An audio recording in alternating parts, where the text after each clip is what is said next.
Welcome to India Podcasts. Welcome to another episode with me, Anku Goel. At a time when opening of the lockdown is underway, unlocking of economy is the consequential part of it. To understand the important steps to be taken by the government, Reserve Bank of India and the banking sector at this point in time to help the economy come back to the growth trajectory, in the panel discussion today, I am being joined by a former Deputy Governor of Reserve Bank of India, Ramasubramanian Gandhi. He's been recently appointed as the Additional Director on the Board of Yes Bank. Also joining us is the MD and CEO of Central Bank of India, Pallab Mohapatra. He served in the banking sector for more than 2 decades and set benchmark across vertical and departments he served in the banking sector. Also joining us is a renowned veteran journalist who is also an author and written several books in the banking space and is also the founder of BankersTrust.in, Tamal Bandapati. The situation across the world, not just in India, across the world is very, very grim. Thankfully, COVID has not affected the agriculture sector. So the initial propulsion for the economic recovery is going to be based on the agriculture economy. This is the right time when the cash flow should be made available to these, irrespective of the size of the industry. If this is not provided, not only that the industry will go down, not only the economy will go down, but we as a lender, we are also going to suffer. That's very clear. If I don't get the cash flow today, I am 100% going to suffer. There is no doubt in it.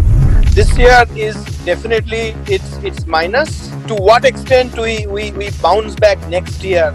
That's the issue. And the key to that is to what extent we push both our lending and spending. I need to thank both of you. It's my honor to have the most privileged guest panel today and talking on a subject where I might not be the proficient one, but you certainly are. So with that privilege, I begin this discussion on the unlocking of economy on India podcast today. So thank you, Pallab Mohapatra. Thank you, Gandhi, for joining the discussion today and helping us understand going further how the economy is going to take shape from here. So to begin the discussion, I would put the floor open on your first thoughts and understanding on when we say today that the unlocking of economy has begun and what are the main concerns from here or the point of discussion that should start from this phase and keeping all the things behind as to when the pandemic came and what we were sitting at. From this point, where should we go ahead? Pallab sir, I begin the discussion with you if you would like to. So the privilege should be always with Gandhi Sahab sir.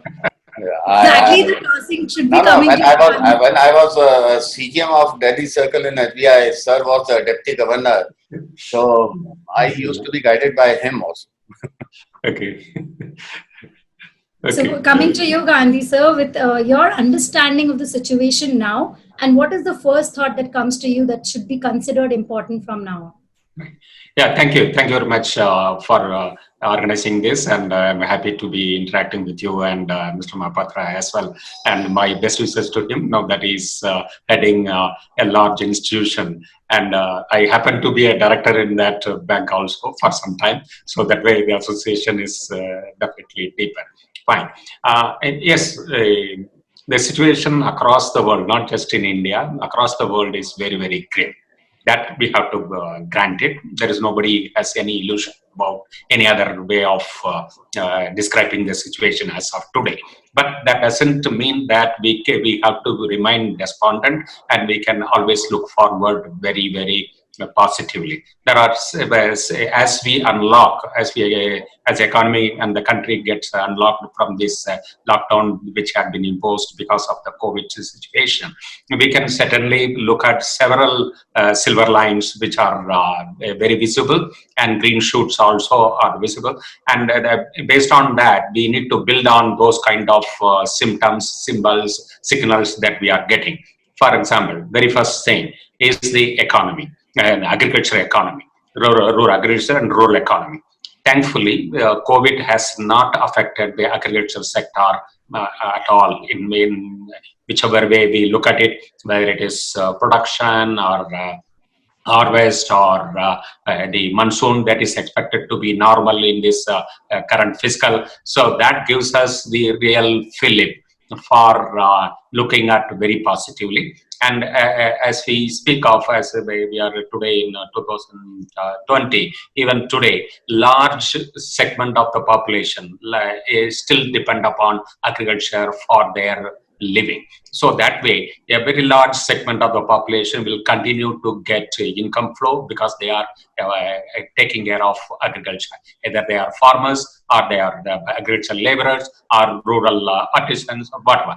So rural economy based people. So the initial propulsion for economic recovery is going to be based on the agricultural economy. We have already seen that the tractor sales in May and by April, compared to April, in May, it has increased. So that would mean that agriculture economy there's one indication of agriculture economy is thriving. And from this month onwards, when the monsoon has already started in Kerala as expected, so the spread will also be keenly watched. And as of now, the forecast has been that long-term trend by monsoon we are going to get. That means that we'll be able to start off the unlocking of the economy based on agriculture.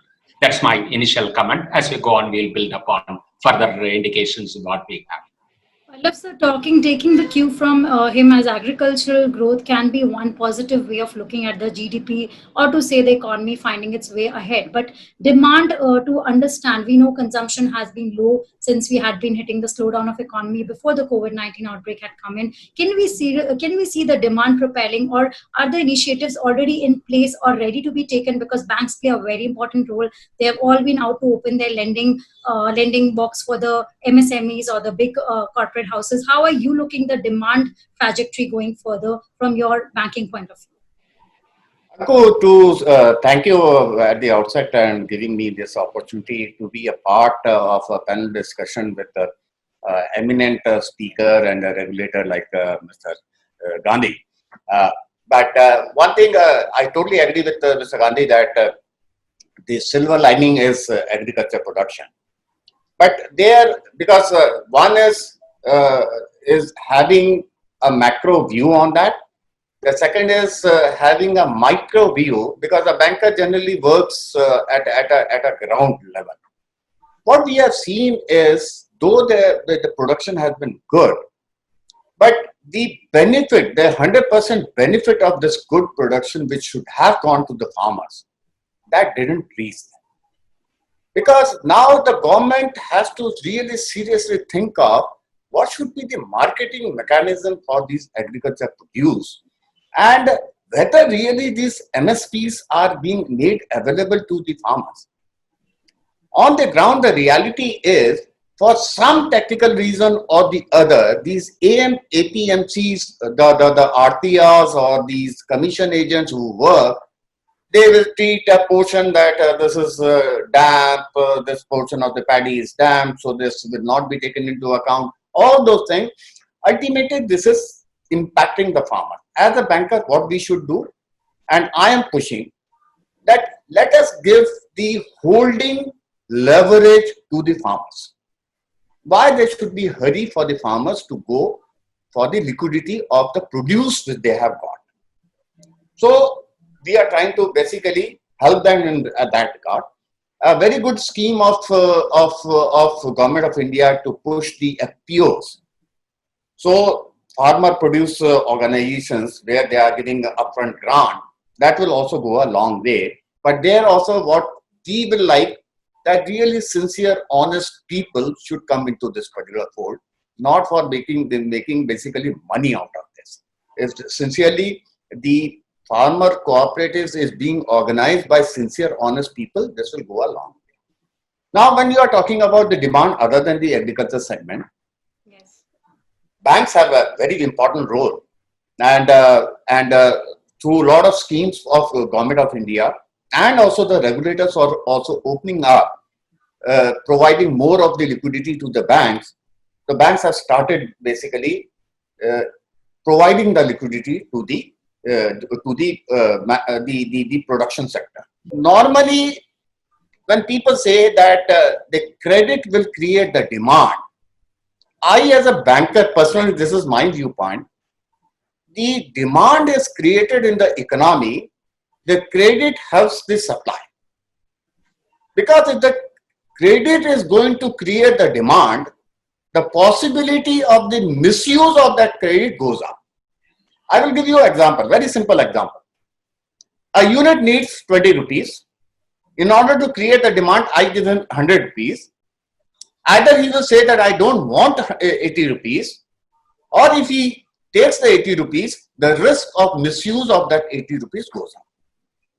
So that I strongly believe that credit should be basically used by the entire ecosystem for the supply, and the demand should be created by the economy as such. This is my belief. I don't know, Gandhi sir will agree or not, I don't know. Gandhi sir, I think he's very clearly said that demand has to be created by the economy. You can't just rely on individual corporate houses or company there to pick up the demand or consumption pattern to be set up. Do you think this whole demand to be created in economy, government has a major role? People have been talking about whether they should have gone for monetization at this point in time. How do you understand this whole picture to be floating out?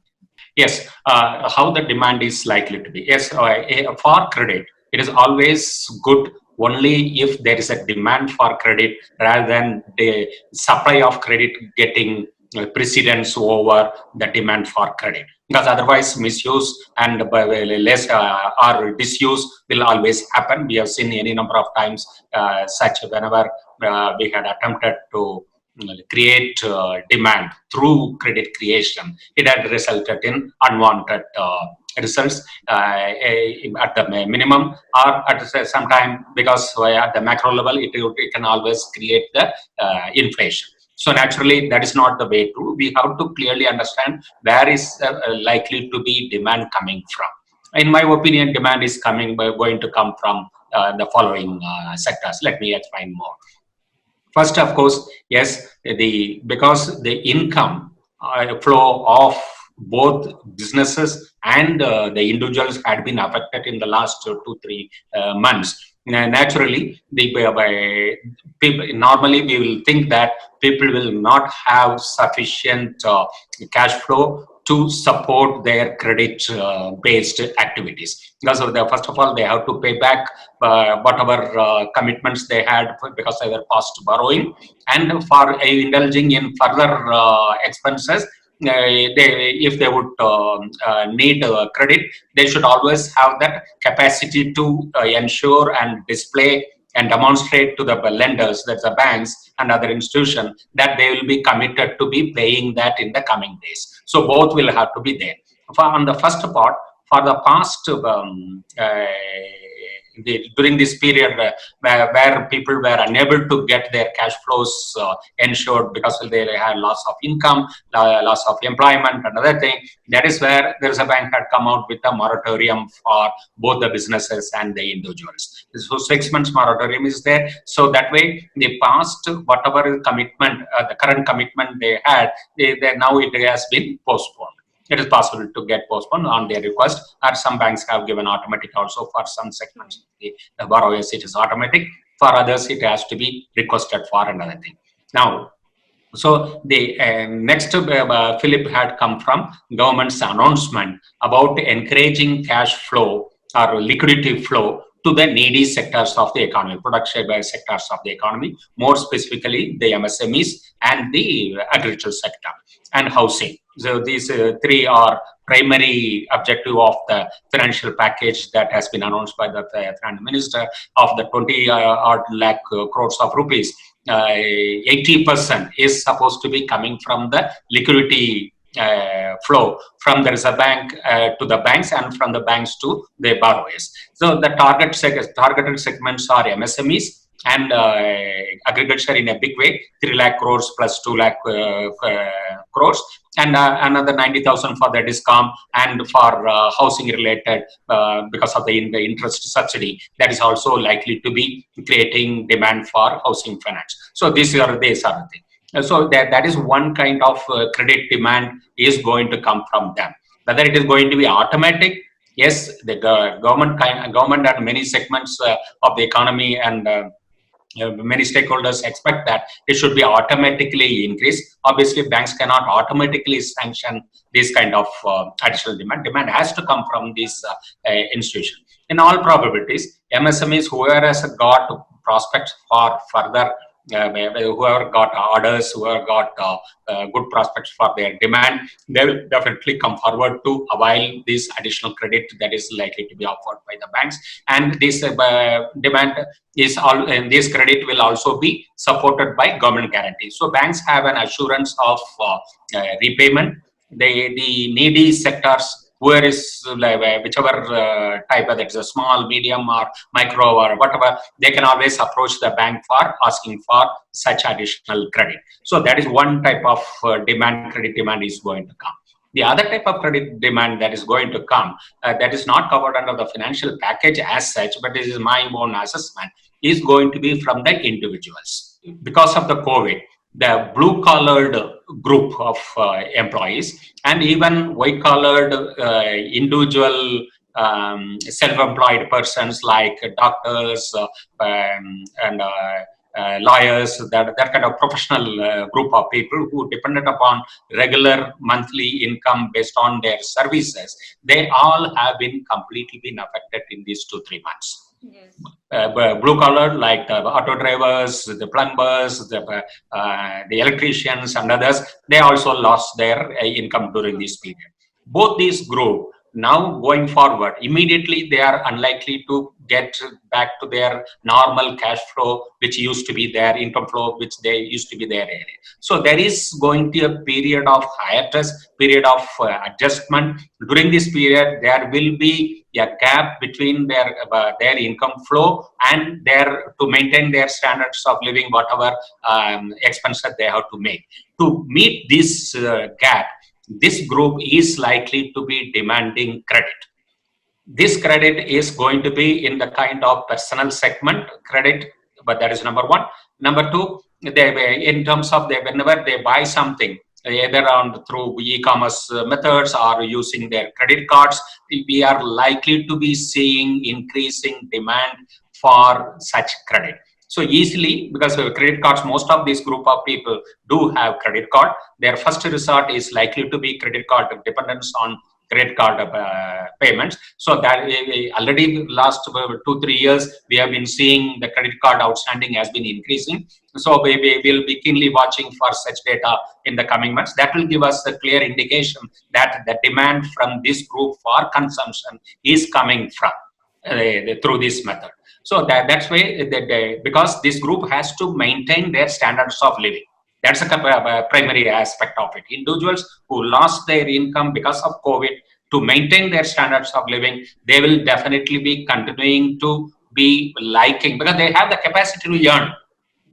Despite these 3 months, 4 months of their income getting affected, but certainly they will look forward that in the future they will be able to pay off and they will start depending on credit. That's my assessment. That is a very futuristic look if people want to come back to their normal standard of living and try to make that retail segment for banking important. Pallav sir, if we go back to Gandhi sir's answer on the moratorium extension, it's kind of a look that economists have also said it is a deferment plan, and also some economists have clearly said that banks might just find it as an opportunity to get back the money in this time of deferment by extending loans, because this whole relief package has been coming across as a loan package where bankers and the facilitators have been put as the front warrior to go give as much loan you can. But there is something called risk aversion, where banks have been very strongly standing and saying we have to take care of the risk aspect of it. They cannot go and give loans to every kind of company. MSME comes in question. So first, if you could explain us how practical it is when we say moratorium extension has really helped and bankers can really extend loans to all the sectors. And if they do so, it is not just a mechanism to get the money back to fill on to the NPS that banks have been standing on for long, but an intention to develop and grow the business in the real sense. Will the businesses in the economy grow with the loan that you're going to extend? Anku, the first question I will take is risk aversion. Though the banks have been blamed by everyone that there is a risk aversion, which I do not agree 100%. I also talk to my people on the ground, and I have made very clear to my people that, see, I am not going to remain as the MD of this bank for ever, right? But I have told my people very clearly that if I observe two things, one is the malafide, the second is the criminal negligence. So if these two things are not there, no action will be taken. So the risk aversion, I don't think is that much, because people normally link the risk aversion to the balances in the reverse repo, right? That the reverse repo has gone up to 8 lakh crore, so the banks are not lending, so that's why they are putting the money there. Yes. It may be true in some cases, which are large banks, but the credit is not only linked to the liquidity. Credit is also linked to the availability of the capital. Liquidity is not that important. Liquidity is only important when anyone is really has exhausted its liquidity, it doesn't have the money to basically lend. In our case, I'm sitting on a LCR of 325%. Just think of, because of our huge network base, and but now if I have to lend, I have to also think of my capital adequacy ratio. There is a risk weight in my lending, whether it is the lending on the loan book or it is the lending on the investment book, right? So these are the factors which should be also considered, that why the lending is not improving, whether the capital base in the banking sector is adequate enough to take care of, whether the room availability is really there, so that to that extent, whatever is the balance in the reverse repo can be lent. This is my take on the on the risk aversion. Gandhi Sahab may not be agreeing, I don't know, but this is my take on this. Second is moratorium and interest deferral. As a banker, what I personally believe is giving the liquidity to the business or the individual is much better than the moratorium or the deferral. Because at some point of time, this moratorium or deferral is going to hit that particular business. If I give the liquidity today, the cost of that liquidity today and the cost of the moratorium, which will be felt over a period of time, there is a difference. So as of today, if I say that, okay, you don't pay me, that means you save on that, so you are generating a liquidity. What I will prefer is that you have a gap of 200 rupees, okay, out of which you can get only 100 rupees from the deferment. But if I give you 200 rupees, so you can meet your entire thing, use 100 rupees for your production, your activity, and pay the 100 rupees towards whatever liability you have. I feel that is a better way. And so whether it is MSME or it is individual, many banks came out with their own programs other than these, the emergency credit line guarantee scheme. Many banks came out with their program of 10% of their existing working capital as emergency credit line. And these were across to MSME, corporate, self-help group, agriculture, individuals, retail, everyone. Because banks believe that this is the time where the cash flow is not coming. I will give you an example in case of the aviation. Just think of an aviation, there is no inflow. It might have started only 15 days back or 10 days back. But for 2 months, there was no inflow. But the expenses were there. Not only the expenses, many of the airlines, if you talk to, they are not even able to invoke the force majeure. The leasing companies who have given the aircraft on lease, they are invoking the bank guarantee or whatever, not only for the amount which is due, but also to cover their cross default.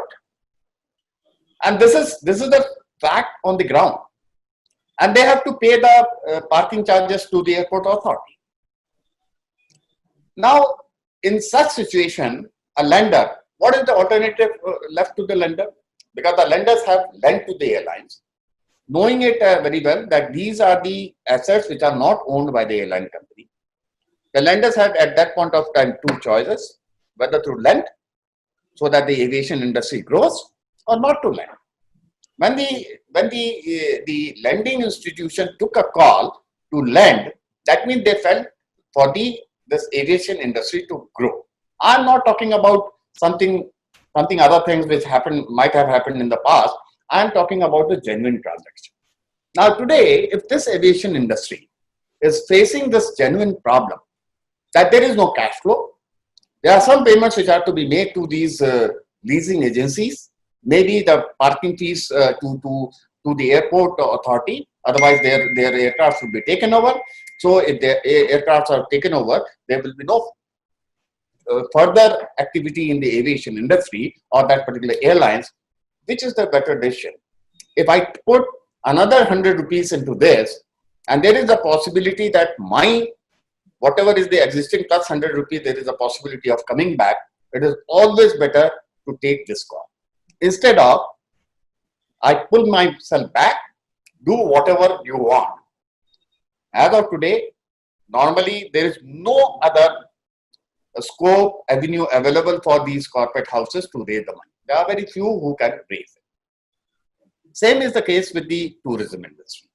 If the loan has been given to the tourism industry at whatever point of time and with the right intention, now this unforeseen circumstances, what's the right way of doing?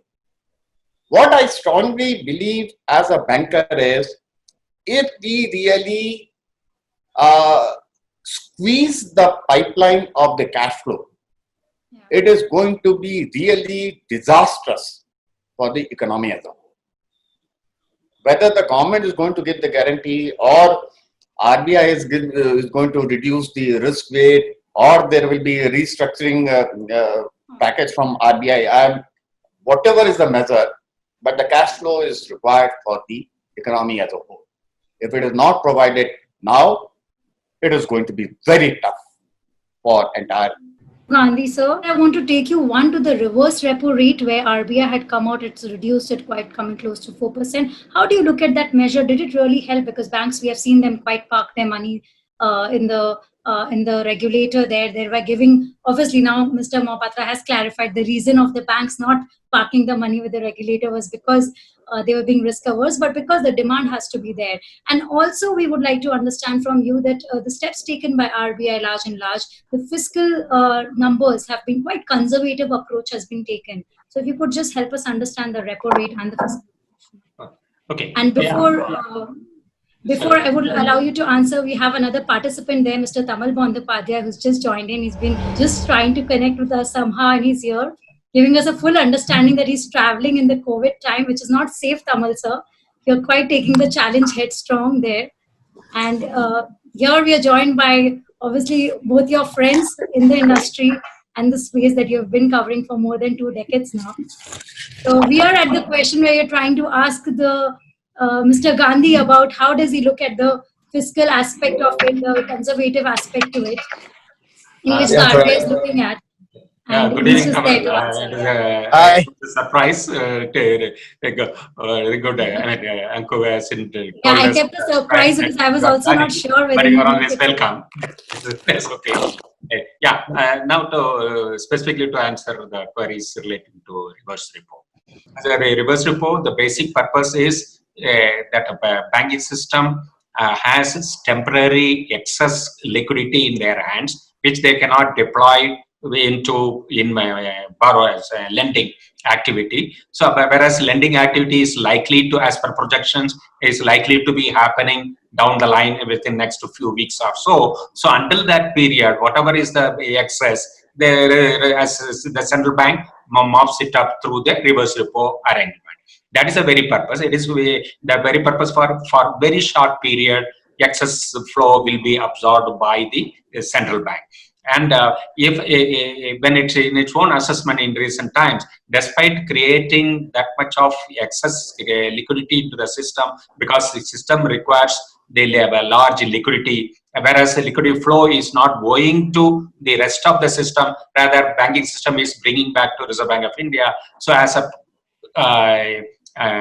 a discouragement to reverse flow of such liquidity, Reserve Bank modified the reverse repo rate downwards so that banks will, it will discourage them because it is not going to earn the way earlier it had earned, or in that process, they will find that the differential that they are likely to get in terms of lending activity, the returns are going to be higher, so they will be encouraged to lend. That was the purpose behind that reverse repo. Has the purpose been served? Has it really come into the picture it should have been?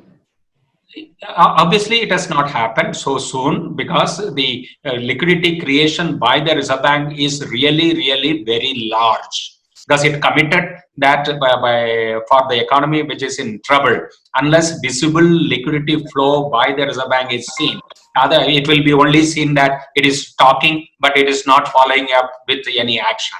So that was the reason from the Reserve Bank perspective that when they announced the credit creation, the liquidity creation, liquidity accommodative stance, it wanted to demonstrate that it is followed with the action, so that such large credit was made available to the system. Whereas the system is unable to really absorb it in so quick a time, because demand has also not come in sizable numbers, as Mr. Mahapatra mentioned also. Even though we are all ready, the demand has to be, we cannot be pushing the credit to the borrowers. The borrowers have to come forward with their demand for further credit. When they don't come, how do we deploy it? One point was general criticism was that bankers were very hesitant, they are risk avoiding. So that's a part also he answered why it is not so. That is one part. The second part is that demand also should be coming. If the demand is going to come only from the D-rated or below D-rated group, then the banks will always be hesitant to support them. There has to be a reasonable credit risk persons. Like, of course, it is not that banks will lend only to AAA party. They will definitely be looking for any investable grade. The demand should be coming from them. In that case, banks will be able to support that activity. So it is a chicken and egg situation. Yes, which has to proceed. Whether the Reserve Bank should have waited before creating this liquidity. First, let the credit excess demand start coming up. Thereafter, we give credit. That is one approach. The other approach is that I am giving you plenty in your hand. You go and find out how it can be deployed and everything. So, in its own wisdom, it has decided in favor of the second approach. Let us see how things will go. So, will the credit rating agency have a role to play here that in this kind of pandemic situation, which is rarest of rare, the role of credit rating agencies could have been redefined? Or because as you're talking about the credit risk and the banks obviously cannot go and lend to the rating, low investment grade companies. So, how do you look at the credit rating agencies' role? Actually, rating for credit decisions, rating whenever we talk about AAA or whatever, it is internal rating mostly. It is not based on the external credit rating. That will be an additional element which the banks will factor in while assessing the party. But banks will have their own individual internal mechanism to assess the credit rating of that. So when we say credit rating, it doesn't automatically mean that the external rating organized by the rating agencies. That applies to market-based instruments. When banks want to invest in NCDs or their shares, or CPs, there, yes, certainly banks will be looking at the rating given offered by the rating agencies. But for credit decisions per se, most of the banks will typically rely on their own internal rating. So the credit rating doesn't really, external rating does not matter much. Tamal sir, welcome back. Could you now take us from here? What is your question to the banker here, and of course the regulator the man who has been behind that regulator bench? What is your prominent question to both of them when they're talking about the unlocking of the economy now? No, I think the good thing is happening at this point of time. We almost every alternate day we get the update from Finance Ministry through tweets that how much money the bankers are sanctioning to the so-called MSMEs. That the 3 trillion, which is government guaranteed loan with a 1-year moratorium and 4-year maturity period, that I think started trickling in. And what's the eligibility? If I'm not mistaken, one needs to have 25 crore outstanding, and 20% of that, that's 5 crore money one can get. So the millions of MSMEs, and not only MSMEs, even other small companies, which are being capital starved. I would say they are not liquidity starved, they are capital starved, because in the past 2 months during the last lockdown period, they've beaten up their capital. They need top-up loans, and the banks are giving loans. banks have started giving loans, sanctionings, and also giving. I think these are all done by the branch manager level, because they are all there is so many massive exercise and all. I think 7.5% is the loan. That's the interest rate has been capped by Reserve Bank of India for public sector banks. If I'm not mistaken, NBFCs can give the loan at, I think, 14%, and private banks at 9.5%. So I think the government is trying to bring them also. So that's a good part happening. But the question is, this MSMEs or the small guys whose total, I think it's total turnover is 100 crore or less than that, they will do well only if the larger companies are doing well, because they are the part of the supply chain management. They are giving something, they are supplying certain things to larger corporations and all. So how would larger corporations are doing? That's the problem. And there you will see there are two types of corporations which are good, reasonably doing well, but they are affected by COVID-19, so they need some temporary help. But there are companies which are stressed even before COVID. What is going to happen to them now if they are not able to survive? Then what will these millions of MSMEs will do? Who do they supply the stuff and all? So I think this is one issue. There's a vague area. Even though IBC has taken a 1-year holiday, I think we need to figure out a new kind of product for them. So particularly the real estates and all, many of the real estate companies who were otherwise stressed, but now COVID has gone and they will be dying unless there's a fresh line of credit, which means some kind of restructuring, some kind of refinancing need to be done.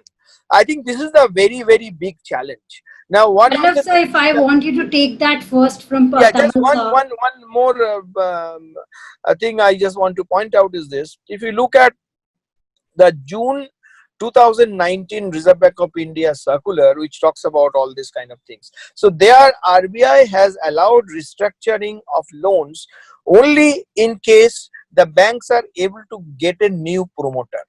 I think they need to change that. Probably RBI needs to allow the banks to restructure those kind of loans or refinance, whatever you call it, through some newer products, even though the promoter is not changed. So you have a banker, a CEO of a large bank, and you have a regulator with you.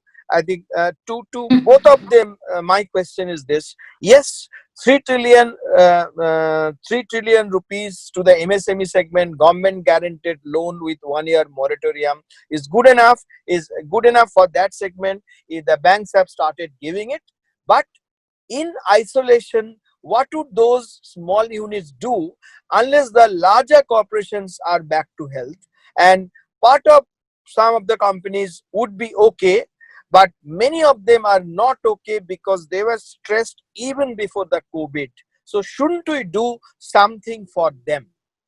So Pallav sir, I want you to take that fast. I know you're also looking at the clock because we have quite extended the time limit given to you. But with that answer, we would like you to skip out that. Taman Saab, of course, he asks very pointed questions, and sometimes it becomes very tough to respond to his questions because his study and research is really very, very deep rooted. There are 2-3 points, Taman Saab, you agree or you don't agree. Number one is this 3 lakh crore scheme, Atmanirbhar, that emergency credit line guarantee scheme, is not only for the MSME, it is for all type of business unit. Yes. The only eligibility are 3. One is the total borrowing should not be more than 5 crore from the entire banking system. The turnover should not be more than 100 crore. And it should not be worse than SMA 1 as on 29th of February. So 20% of the outstanding as on 29th February should be given under this. Now here the rate of interest has not, the indicative rate of interest which has come from the government guidelines is 9.5% or 9.25% for banks and around 14% for NBFCs. But most of the PSBs, I have not that much of idea about the private sector banks, they are extending this loan at 7.5%, and 7.5% is reasonable with all this reduction in the rate of interest. I totally agree with Taman Saab that unless these big industries, they do not grow, what these small industries will do. Some of the small industries which are mainly into the agri segment, or they are into the retail segment, they can survive. But those who are supplying to these large corporates, the components and different parts, so unless those large corporates they pick up, it is going to be very tough for these small industries. Other than these large sectors, and as a bank, whether I will not talk about our bank only, from the banking system as of today, most of the banks are feeling that this is the right time when the cash flow should be made available to these, irrespective of the size of the industry. If this is not provided, not only that the industry will go down, not only the economy will go down, but we as a lender, we are also going to suffer. That's very clear. If I don't get the cash flow today, I am 100% going to suffer. There is no doubt in it. I strongly believe. The only thing is, if I am giving the money today, there is a risk it may not come back. But is it worth giving the money today and possibility of some revival tomorrow, or not giving the money today and there is no possibility of revival tomorrow? So we have to take a call. Other than these large industrial houses, what I will also say that somewhere the government has to also smoothen the payments from the government sector. One example is this road sector.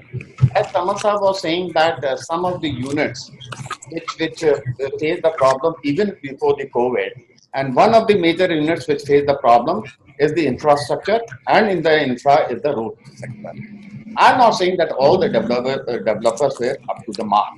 My simple question is, if I, the beneficiary of the contract, and the lender, three of us sit together, we say that if there is any dispute, we will go to a third person, and whatever is his decision, we will abide by that. Why there should be appeal against the arbitration?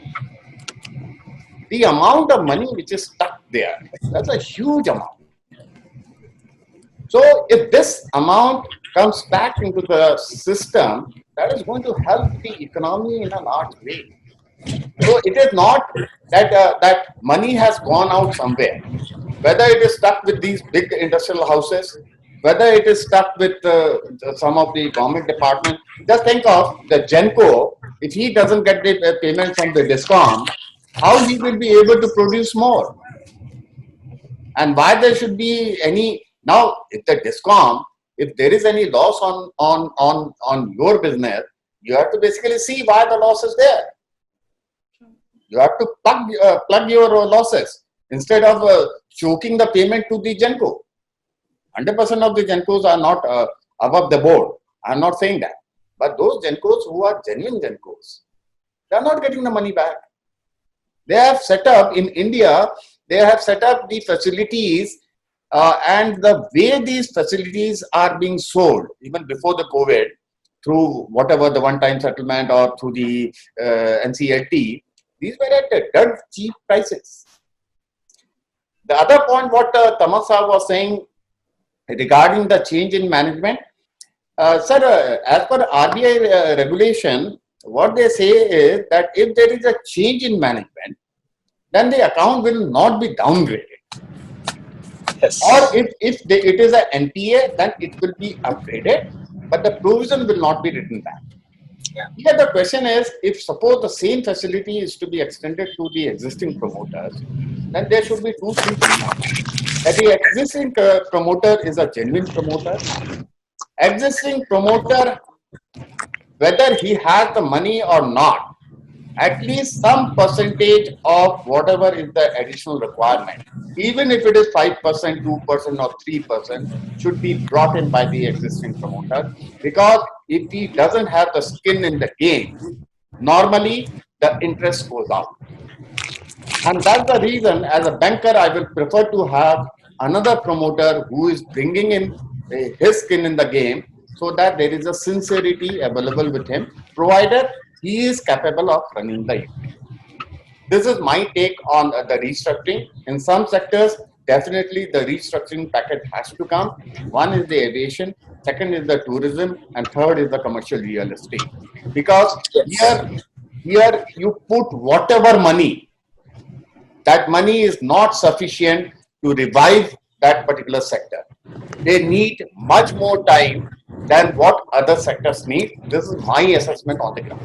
Gandhi, sir, I would like to take your view before we go into a closing last part of it. That how are you looking at the MSME space? Tamal sir has raised that question pointedly, that how to look at the issue and the larger companies having an impact. Certainly, as Kamal did mention that the linkages between the large industries and the corporate houses and the MSME sector is a very, very critical stage today because of COVID. But even before that, the problem had always been there. It is very clear, well known and recorded position that the large industries, they were always delaying their payments for the MSMEs, and that including government. Even government payments to MSMEs have also not been promptly done on due date. There is whereas the banks, as when they give working capital loan, the standard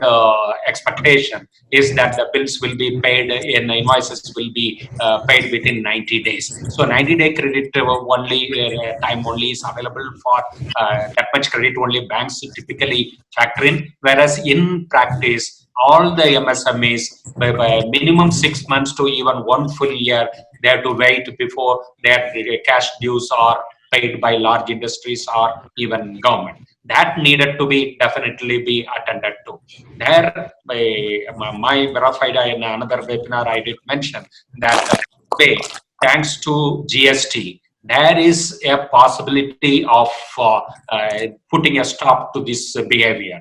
One, if we make a rule that once an invoice has been GST based invoice has been uploaded, it has been input credit has been taken by the receiver, then it should automatically be deemed as legally. We can bring a provision that it can be deemed as the acceptance of the bill.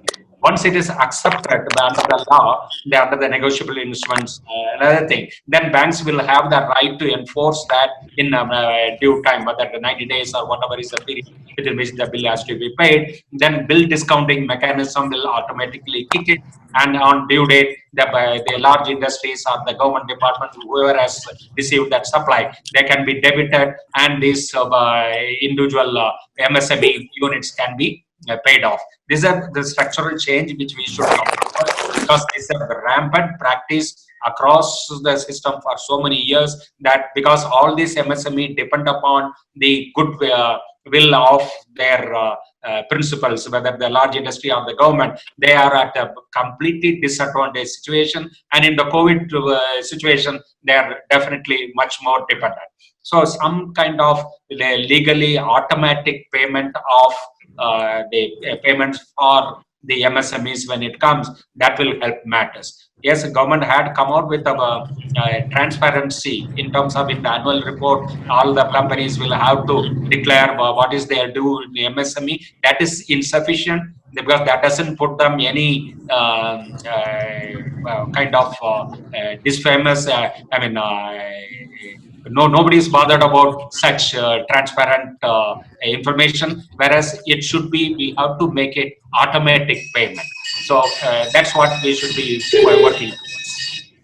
Last, I would like to close the discussion with one last message from all of you. Where do you see the economy unlocking has started go? Because we see the fiscal numbers, whether India will find a mid-range time where the fiscal numbers can be in the focus, which is now kept out of focus. So I just want a last word from each one of you on the fiscal deficit numbers, understanding as the focus is on the demand, GDP numbers and growth. Where do we see that going? So if we start with Tamal, so if you can take a last message for the listeners there. Anku, thanks for. I think you are giving me too much of importance. I am just not qualified to answer. I don't think anybody knows, because if you see everybody is talking about 5% minus decline in growth this year. Nobody is talking about GDP. To what extent it will be the deficit talking about. So I think the question at this point of time is this: how fast we get. This year is definitely it's minus. To what extent we bounce back next year? That's the issue, and the key to that is to what extent we push both our lending and spending. I think what the government has done till now on the fiscal side, there's not much of spending happened. I think they are deliberately keeping it this way so that you don't fire all your bullets. You keep certain things because we are just not even concluded the first quarter of the new fiscal year. So I would like to believe that the government is keeping a very close watch at this point of time. It is ensuring that banks are lending. Government would need to spend. How much of that is it? 4% of GDP, 5%? I do not know, but definitely it would need to, because we are nowhere in the other parts of the economy what they are spending. So this year growth is negative. Whether it's 4%, 5% or 6% is anybody's guess, but the entire focus is on how fast we can get back on the growth path, how and how much is that next year. I think that's the focus on. Nobody at this point of time bothers much about what will be the fiscal deficit. So Pallav, sir, your last word on that, if you can quickly. Again, I will ditto what Taman Saab said, and I will add something more than that. I don't believe in playing to the gallery by quoting some number, whether it is negative, if it is negative by what amount. See, the immediate requirement of the economy is how the cash flow is being provided, how the liquidity is being improved, how all these stakeholders in the economy are working towards basically bringing back the economy back onto the rail.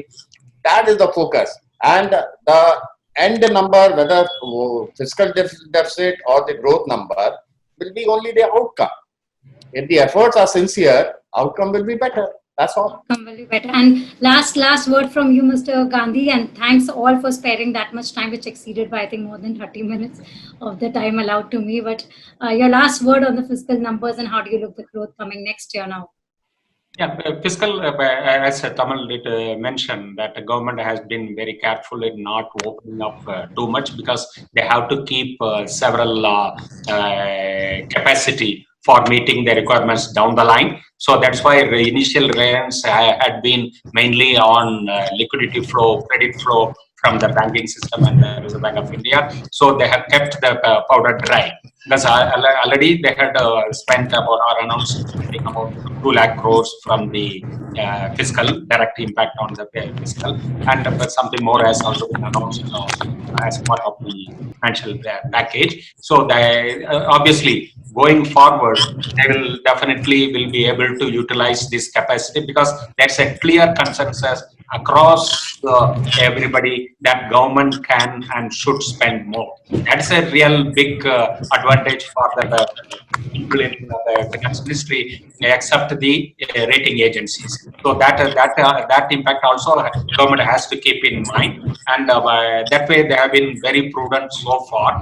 So going forward, as the economy would evolve, if the measures taken because of the credit creation and liquidity, if the things would improve, then there may not be any call upon the government to spend more. Otherwise, they will be able to do that capacity they have kept in their mind. That is good as of now. Thank you so much, gentlemen, for your time, and thank you so much for giving us your perspective on India podcast and letting us take this further to audience. Thank you all. Thank you. Stay safe. Brought to you by India Podcasts in association with ICI Healthcare.